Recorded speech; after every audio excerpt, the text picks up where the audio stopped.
राधे राधे भक्तों।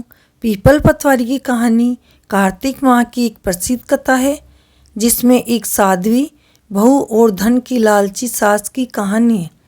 कार्तिक मास में पीपल की पूजा की जाती है और इस कथा के अनुसार जो भक्त सच्चे मन से पीपल पतवारी को सींचता है, उसे धन धान्य और सौभाग्य की प्राप्ति होती है, जबकि लालच करने वाले को फल नहीं मिलता है। एक गुजरी थी, उसने अपनी बहू को कहा, दूध दही बेचने जा। बहू बेचारी दूध दही बेचना नहीं जानती थी।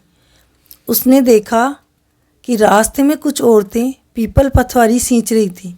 उसने उन औरतों से पूछा, तुम लोग क्या कर रही हो? उन्होंने कहा, हम पीपल पतवारी सींच रहे हैं।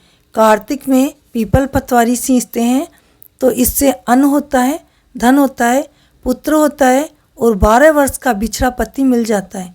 बहू ने कहा, ऐसा है तो तुम तो पानी से सींचो, मैं रोज़ दूध दही से सींचूंगी। उसकी साथ रोज़ उसे दूध दही बेचने के लिए भेज देती और वह रोज़ दूध से पीपल और दही से पतवारी सींच कर आ जाती।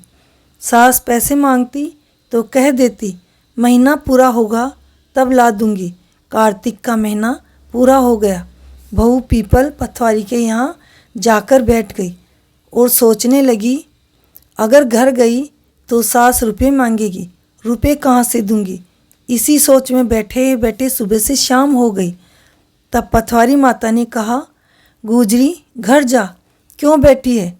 तब गुजरी ने कहा, दूध दही तो मैंने सब तुम्हारे चढ़ा दिया, सास को रुपये कहाँ से दे दूं? तब पीपल पतवारी ने कहा, हमारे पास पैसे कहाँ हैं? ये कंकर पत्थर पड़े हैं, ले जा। रात होने लगी थी, अब घर तो जाना ही था। यह सोचकर गुजरी ने चरी में कंकर ही भर लिए। पतवारी ने कहा, एक बड़ा सा पत्थर भी रख ले। उसने कूड़े में पत्थर रख लिया। घर आई तो सास ने पूछा, पैसे ले आई? डर के मारे गुजरी ने झूठ ही बोल दिया, हाँ ले आई।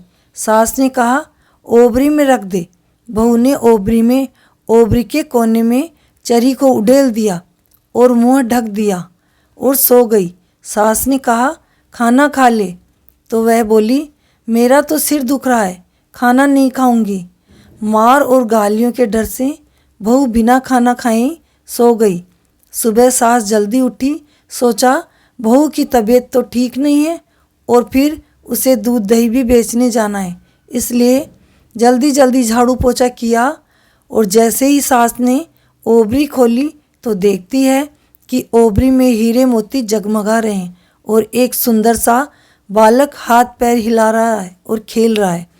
सास ने बहू को बुलाया और पूछा, ये धन कहाँ से चुरा कर लाई है? राजा जी को पता पड़ेगा तो मार पड़ेगी और दुनिया में किसी को मुंह दिखाने लायक नहीं रहेंगे। और यह बालक किसका है?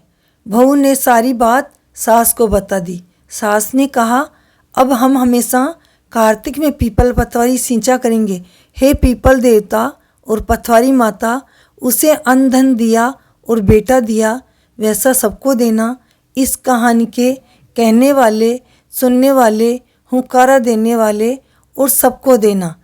जय पीपल पतवारी की।